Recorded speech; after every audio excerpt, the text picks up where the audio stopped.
इस कार्यक्रम के पुण्यार्जक हैं श्रीमती लक्ष्मी देवी स्वर्गीय कन्हैयालाल जी, श्रीमती विद्या सुरेश जैन, श्रीमती कनकलता रमेश जैन, श्रीमती सरोज सुभाष जैन, श्रीमती हेमलता स्वर्गीय संतोष जैन, श्रीमती रेणुका प्रद्युम्न जैन, पुत्र व पुत्रवधू, समस्त पंचशील परिवार, Bahubali colony Banswara, firm Arihant traders, Dahod road Banswara, Arihant tiles and granite, Kankaria campus, RIICO Thikariya Banswara. ये जीवन जो मिला है कुछ उद्देश्य के लिए हमको प्राप्त हुआ है। केवल यही करने के लिए जीवन नहीं मिला है जो हम कर रहे हैं रात और दिन।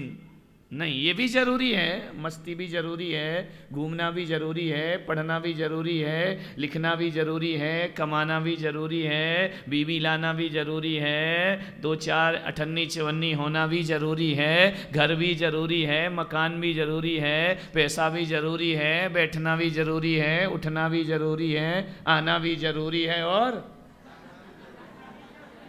सुनना भी जरूरी है, बिना सुने चले जाना भी जरूरी है जिंदगी के लिए। वो क्या किसको बोला जा रहा है समझना भी जरूरी है और नहीं समझना भी जरूरी। तो सभी कुछ है, विचार करिए। मोबाइल भी जरूरी है, मुंह भी जरूरी है, संचालक भी जरूरी है और प्रवचन भी जरूरी है। दुनिया में हर चीज जरूरी है,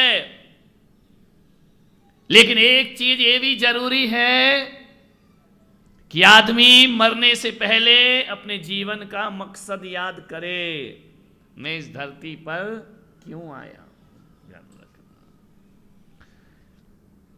बिना मकसद की जिंदगी जीना बेईमानी है, व्यर्थ में जी रहे हैं हम। अपनी जिंदगी का कोई एम नहीं है, कोई लक्ष्य नहीं है। कोई ना कोई लक्ष्य बना करके चलो तो हमारा मानव तन पान सार्थक होगा, वरना ऐसे व्यर्थ में जीने वाले तो दुनिया में हजारों आते हैं और हजारों दुनिया से विदा हो जाते। कुछ करो, कुछ करो। क्या किया है तुमने? विचार करना है। कभी सोचा करो सुबह से शाम में जब भी टाइम मिले कि आज हमने इस शरीर से क्या किया है। वो रोज वाला नहीं कि हाँ हमने नहा लिया है, हम सो के उठ गए हैं, हमने खाना खा लिया, हमने खाना बना लिया, या अपने पतियों से बनवा लिया, हमारी बहुत बड़ी जीत हो गई। नहीं नहीं, ये सब बेकार की चीज, इनसे कुछ नहीं होता है। ये सब आजीविका के साधन हैं, जिंदगी का लक्ष्य नहीं हुआ करते हैं। जिंदगी के लक्ष्य को समझो। एक आइए मैडम। नहीं नहीं आ जाओ। अरे आ जाओ ना, क्यों घबरा रही? मैं नासिक आने में नहीं घबराया, तुम पंडाल में आने में घबरा रही है ना। ये भी जरूरी है जिंदगी के लिए। तो जीवन का लक्ष्य क्या है? आदमी चल रहा है, जी रहा है, सांस ले रहा है। एक व्यक्ति से मैंने पूछा कि जीते क्यों हो? बोले महाराज मुझ में सुसाइड करने की हिम्मत नहीं है, इसलिए मैं जी रहा हूं।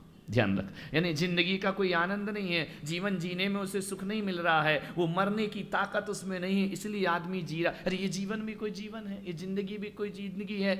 एक आदमी, एक बच्चा स्कूल जा रहा था। मैंने बच्चे से पूछा कि बेटा बताओ कहाँ जा रहे हो? बोले स्कूल जा रहा हूँ।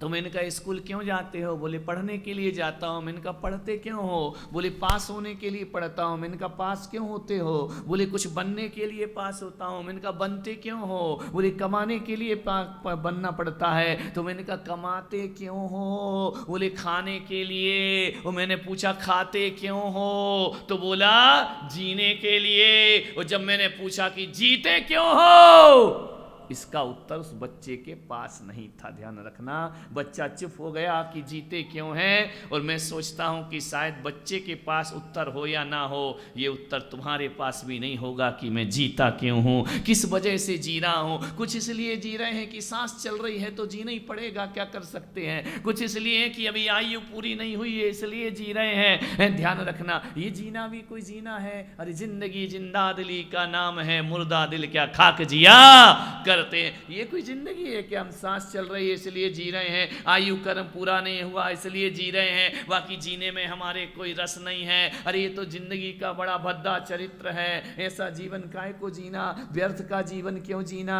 आज क्या किया अपने जीवन में? आज हमने दिन भर में ऐसा कौन सा काम कर दिया है कि मर जाने के बाद दुनिया हमें याद रखेगी? कुछ करो, कुछ करो। व्यर्थ में समय बर्बाद मत करो, कुछ ना कुछ करते रहो। बस एक ही प्रार्थना है, कुछ करो या नहीं करो, लड़ो मत, झगड़ो मत। बोले आज क्या किया, बोले आज देवरानी से जम के झगड़े। बोले कुछ तो काम किया अपने जीवन में, लड़ाई झगड़ा मत करो, प्रेम से रहो। ध्यान रखना, आनंद के साथ रहो, खुशियों के साथ रहो। किसी को दे सको तो दो शब्द मीठे देने का प्रयास करिए। ध्यान रखना, यदि कोई, मैं आपसे निवेदन करता हूँ बड़ी विनम्रता के साथ, किसी को दे सको अच्छी चीज़ें देने का प्रयास करो। किसी को अवसर दो जीवन में ऊपर उठने के लिए। और कोई व्यक्ति यदि ऊंचाइयों पर उठ रहा है तो उससे जलन मत करो, उससे ईर्ष्या मत करो, उससे जेलसी मत करो। ऐसा काम करो कि आज ये ऊंचा उठ रहा है तो एक दिन मैं भी ऊपर उठ करके दिखाऊंगा। ऐसी प्रतिस्पर्धा करो।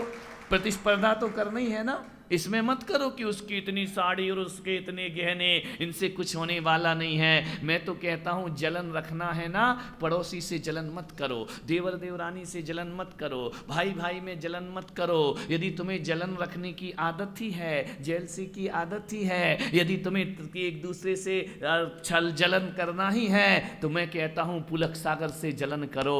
और ऐसी जलन करो कि आज पुलक सागर जहाँ है उससे भी आगे एक दिन मुझे पहुँच करके दिखाना है। तो मैं जलन करना है तो भगवान से जलो कि तुम मोक्ष चलेगा एक दिन, मैं भी आके बताऊंगा। ध्यान रखना, अच्छी बातों में जलन करो तो जीवन में ऊंचाइयां प्राप्त। सड़ी गली बातों में जलते रहते हो, ईर्ष्या करते रहते हो। जाओ भगवान महावीर से कहना कि महावीर स्वामी तुमको मोक्ष हुआ, हमको बहुत जलन हो रही है, बहुत ईर्ष्या हो रही है। क्यों हो रही है कि तुम चले गए और हम अभी तक नहीं गए। लेकिन ध्यान रखना, तुम गए हो, एक दिन हम तुम्हें आकर के बताएंगे कि निर्वाण क्या होता है और मोक्ष। अच्छी चीजों में प्रतिस्पर्धा करो, बुराइयों में प्रतिस्पर्धा मत करिए। बनो ना, मैं बोलता हूं तो बोलो ना कि महाराज अगली बार जब आओगे ना यहाँ, हम आपसे भी अच्छा प्रवचन करके बताएंगे। नहीं, मैं तो बोल सकता हूं कि मैं अगली बार आऊंगा तो मंजू से भी अच्छा संचालन करके बताऊंगा। अच्छी चीजों में कंपटीशन होना चाहिए, बुरी चीजों में मत करो, बुराइयों में मत करो, अच्छाइयों में कंपटीशन करो। कोई व्यक्ति इतनी ऊंचाई पर पहुंचा है तो मैं भी पहुंच करके बताऊंगा, मैं भी ऊंचाइयों को प्राप्त करूंगा। एक राजा था। कहानी झूठी है, गप है, सरासर झूठी है। लेकिन एक बात याद रखना, कहानियों में मत अटकना। जिंदगी में कहानियाँ गप होती हैं, झूठी होती हैं। लेकिन एक बात याद रखना नासिक वालों, कहानियों का कथ्य गलत हो सकता है लेकिन कहानियों का तथ्य गलत नहीं हुआ करता है। तथ्य को देखने का हमें प्रयास करना है। कहानी क्या बोल रही है, कहानी कहाँ ले जा रही है, कहाँ पर ले जाकर छोड़ा करती है, उसे समझने का प्रयास करो। कहानियों पर मत अटको। अब इस पर मत अटको कि महावीर स्वामी ने शादी करी या नहीं करी, दिगंबर बोले नहीं करे, श्वेतांबर बोले करी। एक आदमी मेरे पास आया, बोले महाराज आप बताओ महावीर स्वामी ने शादी की थी या नहीं की थी। अरे मैंने कहा मैं तो था नहीं उस समय, की थी कि नहीं की थी। तो बोले नहीं नहीं फिर भी आप तो ज्ञानी है। मैंने कहा इतना ज्ञान मुझे किसी की शादी का तो बिल्कुल नहीं है। शादी का ज्ञान होता तो मैं ही नहीं कर लेता, मेरी नहीं हो पाई तो मैं महावीर स्वामी की कहाँ से कराऊंगा। नहीं, बोले फिर भी बताओ उनने शादी की या नहीं की। अरे भाई मैंने कहा मेरा दिमाग क्यों खा रहा है। यदि महावीर स्वामी ने शादी कर ली तो अपने बाप का क्या बिगड़ गया। कर ली तो अपना, ऋषभ देव ने कर ली तो अपना क्या बिगड़ गया। उनने कर ली, शांतिनाथ ने 96,000 ले आए, जितनी उनकी पत्नियां थी ना उतनी तो यहाँ श्रोता नहीं है, ध्यान रखना। 96,000 पत्नी लेकर के आ गए। यदि उनने शादी कर ली तो बताओ नासिक वालों अपना क्या बिगड़ गया। और यदि नहीं करी तो अपनों कौन सा घाटा लग गया, अपने को कौन सा नुकसान हो गया। अरे महावीर ने शादी की या नहीं, इन बातों में मत अटको। महावीर ने क्या पाया है उसे देखने का प्रयास करो, जीवन तुम्हारा सार्थक। और महावीर ने पाया क्या है उस पर चिंतन करो। महावीर को मिला क्या है, शादी हुई नहीं हुई, आंख लगाना आंख निकालना, क्यों इन बातों में पड़े हुए हो जिंदगी में। महावीर ने क्या पाया वो हमारे जीवन में आना चाहिए। बड़ी तकलीफ है, इसकी शादी, उसका बेटा, उसकी बेटी। महावीर को छोड़ो, पड़ोसी में लड़का 32 साल का हो जाए तो पड़ोसी के पेट में दर्द होता है। तुझे काहे को हो रहा, वो जाने, उसका लड़का जाने, शादी हो नहीं हो कुछ हो, लेकिन क्या करे, दिल है कि मान उसके बाद भी कह रहे चौमासा कर लो। तो तुम्हारा दिल मानते ही नहीं है तो हम क्या करेंगे करके? विचार करिए, सोचना है आपको। राजा था, कहानी झूठी है, कहानी गलत है। यहां से जाके ये मत देखना, मेरे कमरे में मत आ जाना कि महाराज ये कहानी कौन से पुराण में लिखी है। कई पुराणपंथी भी हैं, वो अलग माथा खाते, शास्त्रों में लिखा है तो सही है, नहीं लिखा है तो गलत है। अरे ऐसा कैसे हो सकता है? हर बात शास्त्रों में थोड़ी लिखी रहती है, कुछ बात पुराणों में होती है और कुछ बात प्राणों में भी हुआ करती है। तो आज जो मैं कहानी कह रहा हूं वो पुराणों की कहानी नहीं, मेरे प्राणों की कहानी है। और एक बात याद रखना, पुराणों से किसी भी प्राण का जन्म नहीं होता है, और प्राण से हजारों पुराणों का जन्म हो जाया करता है। शास्त्रों का जन्म किससे होता है? प्राणों से तो होता है ना। नहीं तो तुम लोग आ जाओ, बिल्कुल कई होंगे यहाँ स्वाध्याय प्रेमी, आगम में ऐसा कहाँ लिखा है? अरे आगम में तो कुछ भी नहीं लिखा, तो तू करता तो सब कुछ है। ध्यान रखिए, विचार करिए जिंदगी को समझने। आगम में ये तो लिखा है भोजन करो, लेकिन आगम में ये थोड़ी लिखा डकार कितनी बार लो। वो तो अपना जीवन है, उसमें आगम क्या करेगा? ध्यान रखिए, विचार करिए। राजा था, घोड़े पर बैठ करके चला गया जंगल की तरफ। घोड़ा भी बड़ा होशियार घोड़ा था। कहां का होगा? हाँ, सब तुम्हारे यहां है ना, पूरी दुनिया कंगाल है। हाथी घोड़े जितने सब तुम्हारे यहां है, हर जगह नासिक, मेड इन नासिक। कमाल हो गया भैया। औरंगाबाद में भी नासिक, तो मैं औरंगाबाद का क्या बोलूंगा फिर जा करके? नासिक कहीं, चलो तुम्हारी इच्छा है तो तुम ही कर लो, हमारा क्या बिगड़ता है। नासिक कई घोड़ा था। नासिक में घोड़े बहुत हैं। नहीं तुम्हें, अरे मैंने सम्मान ही तो दिया है ना। घोड़ा कहना कोई बुरी बात है क्या? कैसी ताकत होना चाहिए, हॉर्स पावर होना चाहिए ना। घोड़े जैसी ताकत है अपने अंदर, उससे नीचे तो नहीं आ रहा ना मैं। ऐसी बात है, आपको डायरेक्ट समझ में आ जाएगा। इज्जत ही तो है ना अपनी, उससे नीचे तो नहीं गिरा। और मैं अपने स्तर से नीचे क्यों गिरूं? मैं तो ऊंचे ही बताऊंगा, अच्छी सोच रखूंगा। ध्यान रखिए। घोड़ा पे राजा बैठ करके गया। घोड़ा बड़ा अजीब था। अभी तो बड़े जल्दी कह दिया नासिक का था, अब सुनना कैसा था। अब पता पड़ेगा कि ले महाराज ये घोड़ा कहीं और सौंप दो आप तो। हम तो गलती से नासिक बोल गए। घोड़ा बड़ा अजीब था, बड़ा अद्भुत घोड़ा था। घोड़ा जो था ना, वक्र गति का घोड़ा था। वक्र गति, टेढ़ा टेढ़ा टेढ़ा टेढ़ा चलता था, सीधा नहीं चलता था। शतरंज में घोड़ा कैसा चलता है? ढाई घर। आती है खेलना शतरंज? मुकेश आती है ना? हाँ, तुमसे ही खेलना सीखेंगे हम शतरंज।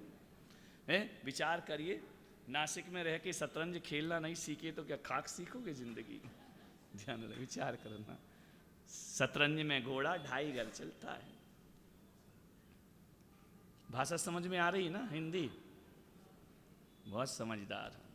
तुम्हें तो आगे का प्रवचन भी आ गया होगा समझ में। विचार करिए, घोड़ा वक्र गति का था, बड़ा टेढ़ा टेढ़ा चलता था, सीधा नहीं चलता था। राजा को जाना यहां है और घोड़ा चल वहां देता है।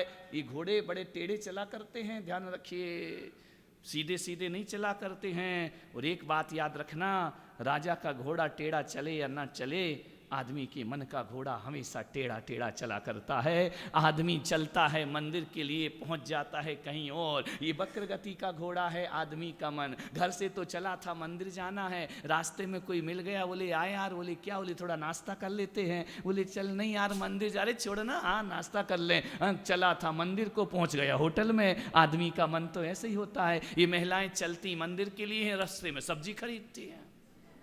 नहीं यहाँ की महिलाओं की बात नहीं कर रहा हूँ। हाँ, औरंगाबाद आना, वहाँ फिर बताएंगे। विचार करिए, बेचारा सब्जी पहले खरीद ली, मंदिर बाद में। आदमी का मन ऐसा ही है, चलता कहीं है और पहुंचता कहीं है। वो घोड़ा भी ऐसा ही था, जाना सीधा है, ले जाता टेढ़ा था। घोड़ा चला गया और ऐसी तेज रफ्तार में, बिजली की रफ्तार में घोड़ा चलता था। कि सबके काबू में होता, मन का घोड़ा भी बिजली की रफ्तार में भागता है, एक क्षण में मोक्ष पहुंच जाता है, एक क्षण में निगोद की यात्रा कर लेता है, एक क्षण में इतना ऊंचा उठेगा मन, इतना ऊंचा उठेगा कि विवेकानंद भी नीचे रह जाएंगे, और गिरेगा तो इतना गिरेगा, इतना गिरेगा, इतना गिरेगा ये मन कि नरक के नारकी भी शर्मा जाएंगे। ध्यान रखना, आदमी का मन ऐसे ही होता है, अपने स्तर से उठता है तो परमात्मा की अनुभूति भी कर लेता है, और ये मन यदि गिरता है तो पशु से भी नीचा हो, पशु से भी गिरा हुआ व्यवहार हो जाता है। हमारा मन है बड़ा चंचल है, स्थिर नहीं रहता है, भागा करता है, सोचा करता है। घर जाओ तो लगता है महाराज के पास चलो, महाराज के पास जाओ तो लगता है घर चलो, घर जाओ तो फिर वो दुकान की याद आती है। जब आदमी खाना खाने बैठता है ना, उसी समय ठेकेदार को सब याद आता है, लेबर नहीं आई है, क्या करे, सीमेंट महंगी हो गई, सलिया महंगा हो गया है, गाडर वारा जाना है। समझ गए क्या? आदमी भोजन करता है तो केवल रोटी नहीं खाता है, रोटी कम खाता है, विचारों को ज्यादा खाता है। जब आए तभी आदमी के दिमाग में चलते रहता है। एक आदमी बोला, महाराज सबसे ज्यादा ध्यान शौचालय में क्यों लगता है? ये सारी प्लानिंग अधिकतर वहीं बनाते हैं बैठ करके, बिल्कुल शांति का माहौल बनता है। ध्यान रखिए, आदमी की सोच, आदमी का चिंतन देखो। और महिलाओं का तो क्या पूछना मेरे भाई, जब पति खाने बैठे तभी शिकायत का रजिस्टर खुलता है। तुम्हारी मम्मी ने ये कहा, तुम्हारे भाई ने ये कहा, तुम्हारी बहन ऐसी है, तो अरे बेचारा रोटी खाए कि तुम्हारी शिकायत खाए? बेचारा क्या करे, गुस्सा हो जाता है, थाली फेंक करके भग जाता है, अब तू ही खा ले, मुझे नहीं खाना है। ऐसा मत करो, बेचारा हरा थका हुआ आता है, दिन भर परेशान होकर के आता है, दुकान में 1000 टेंशन होते हैं, घर आता है तुम्हारा टेंशन शुरू हो जाता है। एक आदमी को मैंने पूछा कि अरे तू दुकान में तो बहुत हंसता है, घर आता है तो मुंह क्यों बना लेता है? बोले क्या बताऊं महाराज, कर्फ्यू लग जाता है। मैंने कहा मतलब क्या है? बोले घर आता हूं तो बिल्कुल मुंह बना के बिल्कुल सीरियस रहता हूं। मैंने कहा ऐसा क्यों रहता है? बोले ताकि पत्नी समझे मूड खराब है। तो मैंने कहा मूड खराब क्यों? बोले मूड खराब होती तो ढंग से रहती है, और यदि मैं हंसता मुस्कुराता आ गया, मुस्कुराए की जेबे में आए, हंसे की फंसे। इस कार्यक्रम के पुण्यार्जक थे श्रीमती लक्ष्मी देवी स्वर्गीय कन्हैयालाल जी, श्रीमती विद्या सुरेश जैन, श्रीमती कनकलता रमेश जैन, श्रीमती सरोज सुभाष जैन, श्रीमती हेमलता स्वर्गीय संतोष जैन, श्रीमती रेणुका प्रद्युम्न जैन, पुत्र व पुत्रवधू, समस्त पंचशील परिवार, Bahubali colony Banswara, firm Arihant traders, Dahod road Banswara, Arihant tiles and granite, Kankaria campus, RIICO Thikariya Banswara.